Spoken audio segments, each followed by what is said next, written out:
I am Jamil Ahmad from Sri Shankaracharya Vidyalaya, Utko, and you are watching Learning Point. और इसमें हमने relations के videos पहले देखे थे, आप लोगों ने पसंद भी किया काफ़ी। और फंक्शन का ये पहला इंट्रोडक्शन वाला पार्ट चल रहा है। तो ये जान लीजिए, और आप जानते भी होंगे कि कैलकुलस पूरा का पूरा फंक्शन पे बेस्ड है। बिना इसके समझे हुए हम आगे कुछ क्वेश्चन तो बना सकते हैं, मगर पूरी तरह से नहीं समझ सकते हैं। तो 12th में तो ये इम्पोर्टेंट है ही है। इसके साथ ही साथ कॉम्पिटिटिव में भी जो है इसका बड़ा ही तगड़ा रोल है। यानी लगभग 48% से ज़्यादा सिलेबस सिर्फ कैलकुलस जो है ये कवर करता है। फिजिक्स वगैरह में, केमिस्ट्री वगैरह में इंटीग्रेशन और डिफरेंशिएशन के बहुत ज़्यादा इस्तेमाल होते हैं। उन सब का बेस जो है हमारा ये फंक्शन है। तो जो हमने रिलेशन पढ़ा था वही बात है, special type of relation is called a function. यानी एक खास प्रकार के जो रिलेशन होते हैं, संबंध होते हैं, उन्हीं को हम फलन कहते हैं, फंक्शन कहते हैं। तो यूं कह सकते हैं कि every function is a relation but it's converse is not necessarily true. यानी प्रत्येक फलन जो है वो संबंध है, रिलेशन है, पर इसका उल्टा जो है हमेशा सही होगा, ये जरूरी नहीं है। तो इंट्रोडक्शन क्लास में हम कम से कम ये तो समझें कि ये पढ़ा क्यों जाता है, पढ़ाया क्यों जाता है, इसका जो है डेली लाइफ में क्या इस्तेमाल है, समझने के लिए ऐसा किसी एग्जाम्पल की बहुत ज़रूरत है। तो उसके लिए हम लोग ऐसा कर सकते हैं, बेहतरीन इसका एग्जाम्पल है दिमाग में कि suppose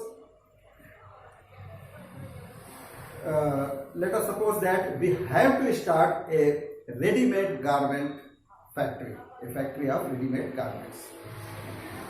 This requires 3 steps. Number 1, make a list of ready-made garments which are in demand. Number 2, collect the raw materials to be used. और नंबर 3, इंस्टॉल द मशीन्स। यानी हमें, अगर हमने ये सोचा कि हमको रेडीमेड गारमेंट फैक्ट्री एक डालनी है, तो हम इसको 3 स्टेप्स में सोचेंगे।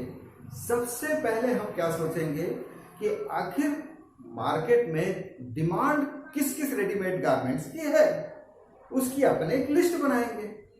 यही हमारा पॉसिबल आउटकम्स होगा, संभावित जो आउटपुट है यही होगा पॉसिबल आउटपुट। तो फर्स्ट स्टेप में पॉसिबल आउटपुट सोचते हैं। सेकंड स्टेप में हमारा आता है कि आखिर इसको बनाने के लिए हमें क्या क्या रॉ मटेरियल्स की जरूरत पड़ेगी, किस कच्चे माल की जरूरत पड़ेगी, फिर हम उसकी लिस्ट बनाते हैं। फिर थर्ड में ये बात आती है कि उस रॉ मटेरियल से वो प्रोडक्शन हमको जो चाहिए, जो आउटपुट चाहिए, उसके लिए इनपुट से आउटपुट के लिए हमें किस मशीनरीज की जरूरत पड़ती है। तो इसके लिए एक एग्जांपल हमने लिया है कि देखिए कि स्टेप 1 में हमने सबसे पहले सोचा कि क्या क्या रेडीमेड गारमेंट्स की डिमांड है, जैसे shirt, shorts, shoes, hat, jacket. ये स्टेप 1 हो गया। फिर स्टेप 2 में हम ये सोचेंगे कि आखिर हमको रॉ मटेरियल कलेक्ट करना है, कच्चा माल, तो इनके लिए हमें लगेगा कॉटन, वूल, लेदर, जूट। ये स्टेप 2। और स्टेप 3 में हमें वो मशीन जिससे हम रॉ मटेरियल को कन्वर्ट कर सकते हैं रेडीमेड गारमेंट्स। जैसे कॉटन से हमने बनाया शर्ट, ये मशीन की प्रक्रिया से गुजर के वुलन शर्ट भी बनाने का काम पड़ रहा है। लेदर से हमने बनाए शूज, जूट से बना हैट। ये क्या था? पॉसिबल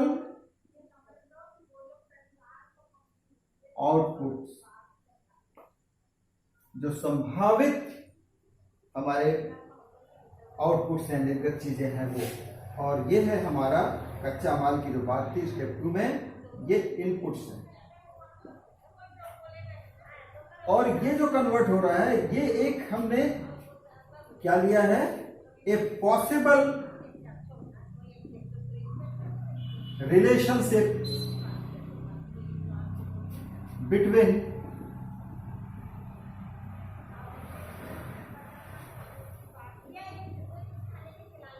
इनपुट एंड आउटपुट्स, यानी a possible input output relation. इसको ऐसे भी लिख सकते हैं, ए पॉसिबल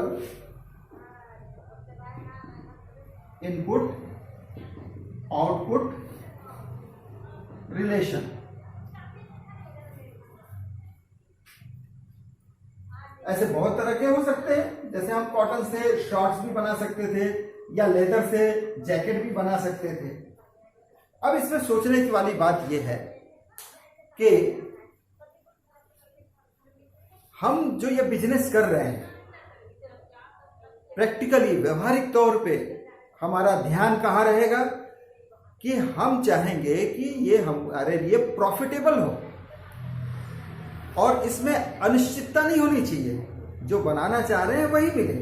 अब पता चला कि क्या बोलते हैं, हमारा रॉ मटेरियल बहुत सारा खराब हो गया, वेस्टेज हो गया, हम मंगा लिए थे, उसका यूज ही नहीं आया, तो वो तो हमारे प्रॉफिट में से ही तो क्या लागत हमारी बढ़ गई। या फिर हमको मिले थे शर्ट्स के ऑर्डर, कॉटन से शर्ट भी बनता था, शॉर्ट्स भी बनता था, कुछ उधर बन गया कुछ इधर बन गया, जिसका ऑर्डर नहीं था वो भी चीज बन गई। तो हम ये दो चीजें अवॉइड करते हैं। यानी क्या चीजें हैं, every input must give at least one output. प्रत्येक जो इनपुट है वो कम से कम एक आउटपुट देगा। इसमें देखो कोई भी छूटा नहीं है, सबका यूज किए गए हैं। क्यों? To avoid wastage of raw material. Raw material का वेस्टेज नहीं होना चाहिए, नहीं तो हमारा बिजनेस का फिर जो प्रॉफिट का पर्पस है वो चले जाएगा। और दूसरी चीज कि अनिश्चितता नहीं होनी चाहिए, यानी उसको अपन ऐसे कह सकते हैं कि एवरी इनपुट,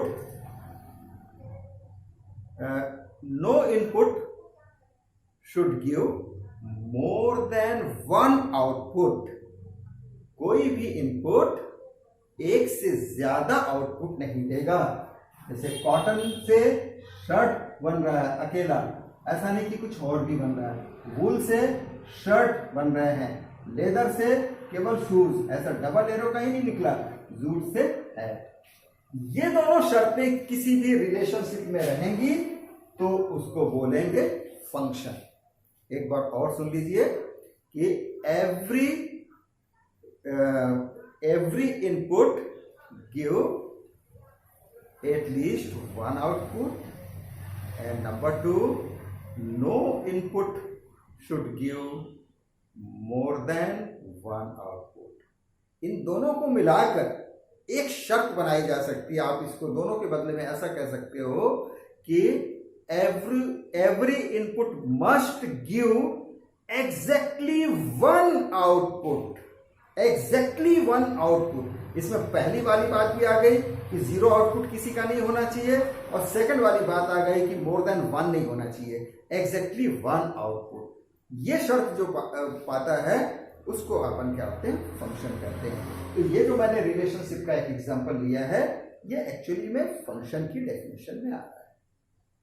एक काम करते हैं, समझने के लिए अपन एक और रिलेशनशिप ऐसा लेते हैं जो फंक्शन में आता हो। मैथमेटिकली कोई एक एग्जांपल ले लेते हैं।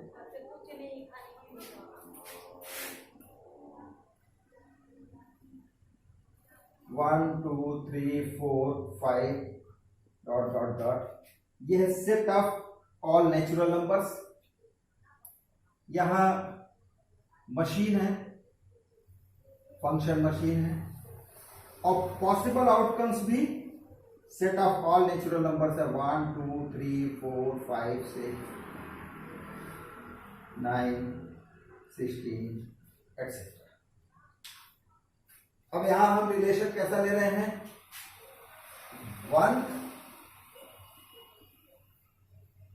1 से 2 related to 4, 3 related to 9, 4 related to 16। आप समझ गए होंगे कि यहाँ स्क्वायर स्क्वायर स्क्वायर करते हुए जा रहे हैं। पर हाँ, इस तरफ 5 का भी 25 में जाएगा। इस तरफ जो है कोई भी हमारे पास ऐसा एलिमेंट नहीं है, कोई भी इनपुट नहीं है जिसकी कोई इमेज वहां ना मिले, और हर किसी की एग्जैक्टली 1 इमेज मिल रही है, मोर देन 1 इमेज नहीं है। तो ये 2 शर्तों से ये फंक्शन हो जाएगा। इस फंक्शन के मैंने 2 एग्जाम्पल बताने की कोशिश की। उम्मीद है कि आपको समझ में आ गया होगा कि फंक्शन किस तरह का रिलेशनशिप है। अब इसके आगे जो टर्म्स हमारे पास आते हैं वो इसमें होता है डोमेन, कोडोमेन और रेंज। तो सबसे पहले देखते हैं डोमेन। डोमेन किसको कहते हैं, ये एक्चुअली में होता है सेट ऑफ इनपुट्स, या जिसको हम प्री इमेजेस कह सकते हैं। जैसे 1 की इमेज 1 पे है और इस 1 की प्री इमेज 1 है। इमेज ऑफ 2 4 की प्री इमेज 2, तो ये प्री इमेजेस हैं। तो प्री इमेजेस का जो सेट होता है, इनपुट्स का जो सेट होता है, उसको अपन डोमेन कहते हैं, और इसको हम डीएफ से यूजुअली डिनोट करते हैं। चलो यही देख लेते हैं। ये अगर जो फर्स्ट वाला है एग्जाम्पल, इसमें डोमेन क्या हो जाएगा, इसमें हो जाएगा कॉटन, वूल, लेदर, जूट, ये इसका क्या होते हैं, डोमेन हो गया। इसमें अपन देखेंगे इस एग्जाम्पल का, इसका डोमेन क्या हो जाएगा, इस फंक्शन का 1 2 3 4 डॉट डॉट डॉट, मीन्स ये n हो गया, set of all natural numbers जो है वो डोमेन हो गया। तो डोमेन क्या होता है, सेट ऑफ इनपुट्स। अपन आज तो इसको इंट्रोडक्शन ले रहे हैं, मगर अगले जो वीडियो है उसमें हमारा सबसे पहले फोकस रहेगा कि हम कैसे डोमेन फाइंड करते हैं क्वेश्चन बनाते समय, उसके कौन कौन से मेथड हैं, उसको 4 जो है मेन मेथड हैं उसको देखेंगे। फिर रेंज हम कौन कौन से तरीकों से फाइंड कर सकते हैं, उसके 3 मेथड हैं। हाँ, वो अलग बात है कि अपन एक को ज़्यादा यूज़ करते हैं, पर कहीं कहीं बाकी भी ज़्यादा यूजफुल हो जाता है। तो ये डोमेन की डेफिनेशन हो गई कि सेट ऑफ और इनपुट्स। उसके बाद अगला स्टेप आता है कोडोमेन। कोडोमेन जो होता है इधर वाला सेट होता है, ये कोडोमेन। कोडोमेन होता है set of all possible outputs, possible outputs, possible outputs. तो इसका कोडोमेन कितना है, इसके कोडोमेन में है shirt, shorts, shoes, hat, jacket, ये इसके कोडोमेन में है। इसके कोडोमेन में, इसके कोडोमेन में है 1 2 3 4 डॉट डॉट डॉट, यानी पूरा का पूरा set of natural numbers n, ये कोडोमेन हो गया। तो एक बार फिर से मैं इसको बताऊं कि डोमेन क्या होता है, set of inputs, all inputs जितने भी हैं, और कोडोमेन होता है set of all possible outputs. तीसरा एक टर्म आता है रेंज। रेंज, इसको हम आरएफ से बताते हैं, जैसे डोमेन को डीएफ से, इसको डिनोट करते हैं आरएफ से।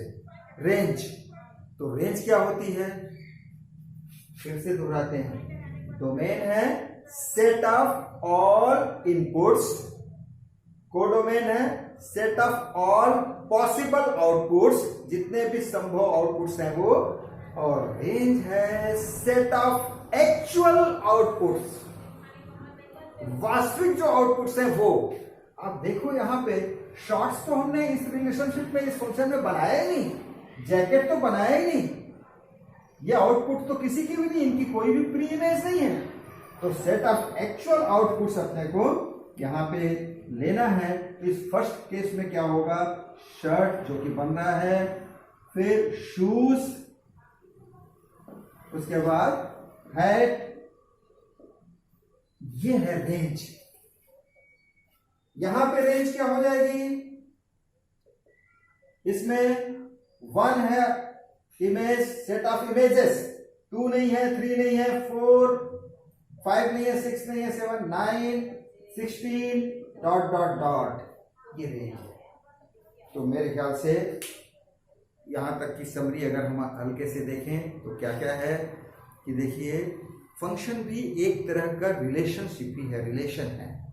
फंक्शन जब रिलेशन में दो खास शर्तें जुड़ जाती हैं तो वो फंक्शन बन जाता है। अब हम लोग जो है फंक्शन को कैसे कैसे रिप्रेजेंट कर सकते हैं उस मेथड के बारे में देखने जा रहे हैं। तो सबसे ज्यादा अपन इस्तेमाल करते हैं कौन सा, एरो डायग्राम।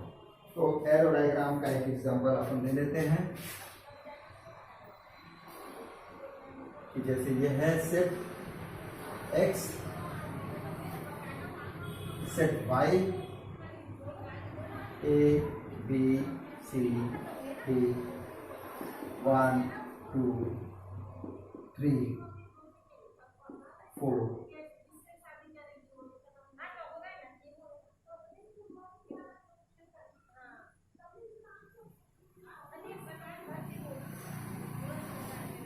ये एरो डायग्राम वाला है। अब इसमें आप साफ साफ देख रहे हो, अगर ये फंक्शन है तो f of a, f image of a is 1, f image of b is 2, f image of c is 4, f image of d is also 4। ये फंक्शन है, इसकी भी इकलौती इमेज है, इसकी भी यूनिक इमेज है, इसकी भी इकलौती इमेज 4 है, इसकी इकलौती इमेज 4 है। इमेजेस को शेयर किए हैं पर किसी की डबल इमेज नहीं है। मेनी वन की ओर जा रहा है, वन मेनी नहीं है, नहीं तो फंक्शन नहीं होता। और यही लगे हाथ अगर इसी में आप समझ लो कि डोमेन इसका क्या होगा, तो डोमेन इसका है ए बी सी डी, पूरा का पूरा x।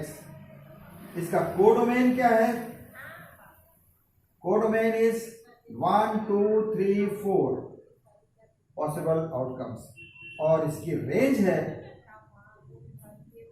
1 2 4, क्योंकि 3 की कोई प्री इमेज नहीं है। दोस्तों सेकंड है इसका वर्बल डिस्क्रिप्शन।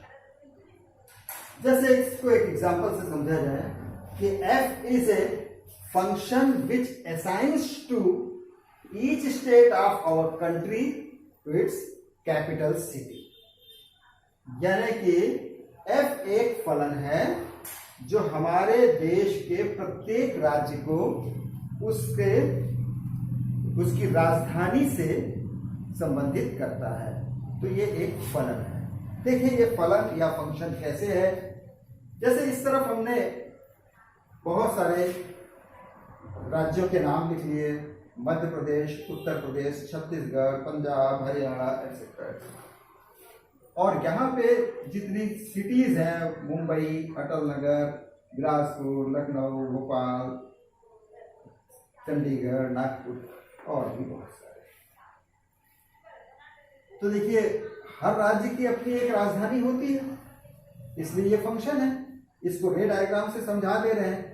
हालांकि ये वर्बल डिस्क्रिप्शन में यही हो गया, इसको एरो डायग्राम से अपन देख रहे हैं कि एमपी की राजधानी अपन जान रहे हैं भोपाल है, यूपी की जानते हैं लखनऊ है, सीजी की अटल नगर कहते हैं, न्यू रायपुर भी उसको कहा जाता है, पंजाब की चंडीगढ़, हरियाणा की चंडीगढ़, महाराष्ट्र नहीं तो मुंबई, इसमें बहुत सारी सिटीज हैं, जैसे नागपुर जो कहीं की राजधानी है ही नहीं, या बिलासपुर ये कहीं की किसी भी स्टेट की राजधानी नहीं है। तो इस तरीके से आप देखोगे कि इसमें कि कोई भी अगर राज्य है, कोई भी स्टेट है, तो उसकी अपनी एक और एग्जैक्टली एक राजधानी होगी। तो हर एक का एक ही इमेज मिलेगा, न कम न ज्यादा। तो ये दूसरा तरीका वर्बल डिस्क्रिप्शन का। तीसरा प्रकार में हम इसको ले सकते हैं टेबलर फॉर्म, यानी सारणिक विधि में।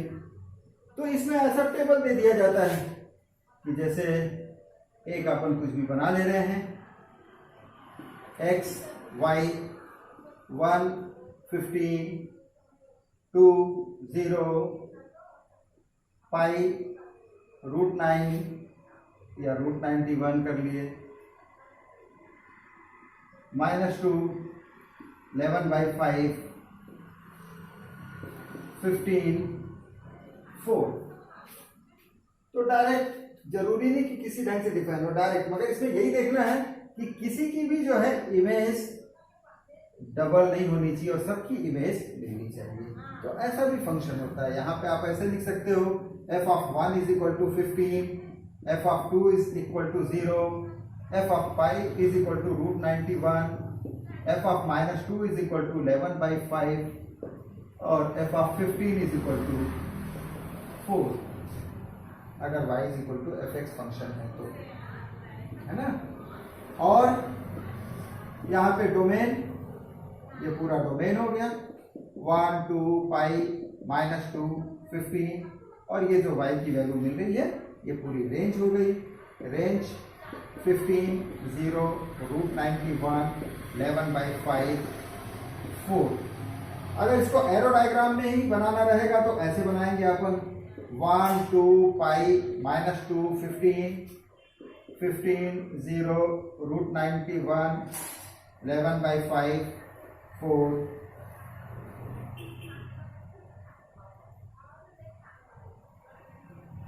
इस तरीके से बनाएंगे। अगला तरीका, चौथा तरीका, वो अपन ऑर्डर्ड पेयर के रूप में उसको बता सकते हैं। जैसे for example f(1a), 2a, 3a, 4a, हर एक 1, 2, 3, 4 जो फर्स्ट एलिमेंट है, जो डोमेन का है, उसकी डबल इमेज कहीं नहीं आ रही है, इमेज भले शेयर हो रहा है। यहाँ पे f(1) = a, f(2) also equals to a, f(3) also equal to a, f(4) equal to a। ये मैं जानबूझ के ऐसा बता रहा हूं जिससे इमेज शेयर हो रही है, तो उससे घबराना नहीं है, तब भी वो फंक्शन रहेगा।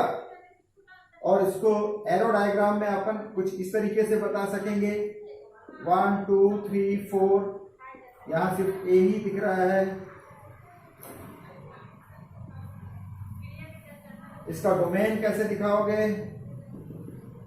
1, 2, 3, 4, और इसकी रेंज कैसी है, सिंगलटन सेट A। एक पांचवा तरीका भी हो ले सकते हैं, चलो पांचवा नाम दे देते हैं ग्राफ का तरीका। अगर किसी फंक्शन का अपन ग्राफ ड्रॉ कर सकते हैं तो उसके बारे में भी उसका पूरा पता चल जाएगा। जैसे अपन एक ग्राफ बनाने जा रहे हैं,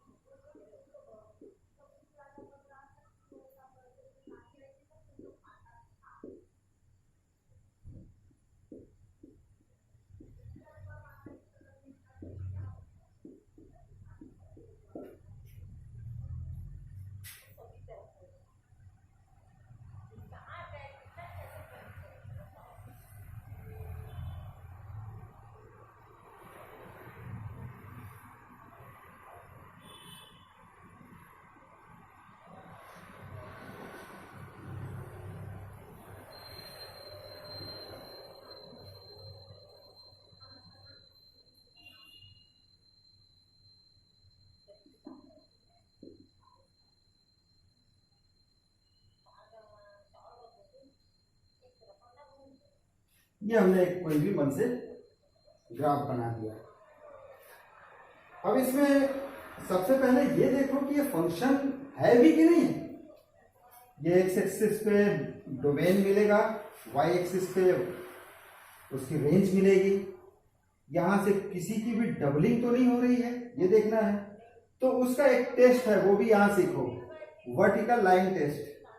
अपन वर्टिकल लाइन लेके अगर पूरे ग्राफ में चलेंगे और कहीं पे भी उसमें डबल इमेज दो जगह कट कर रहा है तो वो फिर फंक्शन नहीं है, ऐसा कहीं नहीं आया।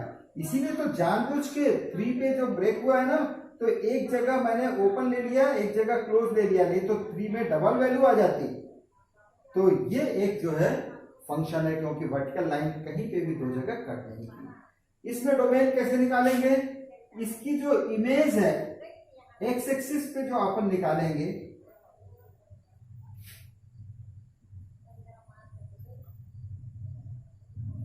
इसका जो प्रोजेक्शन है एक्स एक्सिस पे वो डोमेन होगा।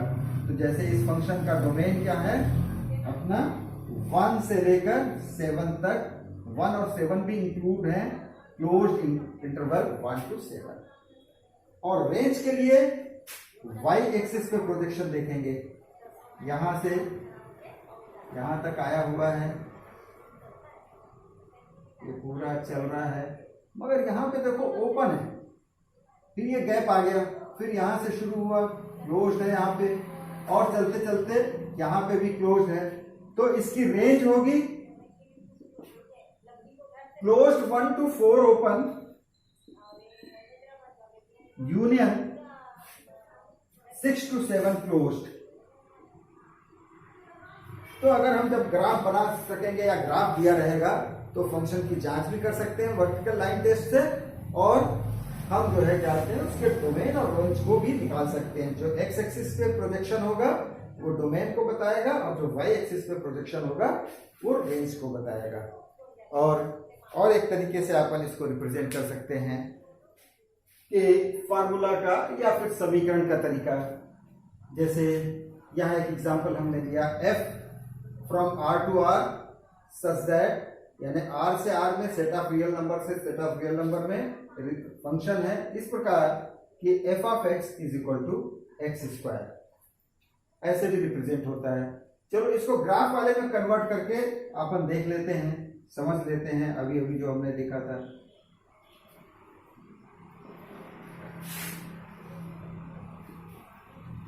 तो जब हम 0 लेंगे तो 0 का स्क्वायर 0 रहेगा, 1 का स्क्वायर 1 2 3 4 5 6 7 8 9 ऐसा यहां लेंगे तो 1 का स्क्वायर 1 ही रहेगा।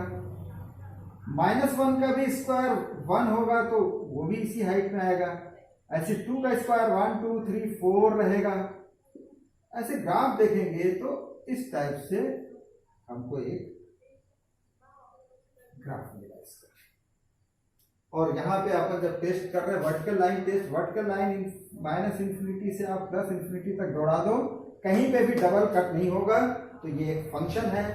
और बात इसके डोमेन और रेंज की है, तो इसका एक्स एक्सिस पे प्रोजेक्शन इधर ये -∞ तक गया है, मतलब यहां से पूरा, और इधर +∞ तक गया है, ये पूरा प्रोजेक्शन एक्स एक्सिस पे आएगा।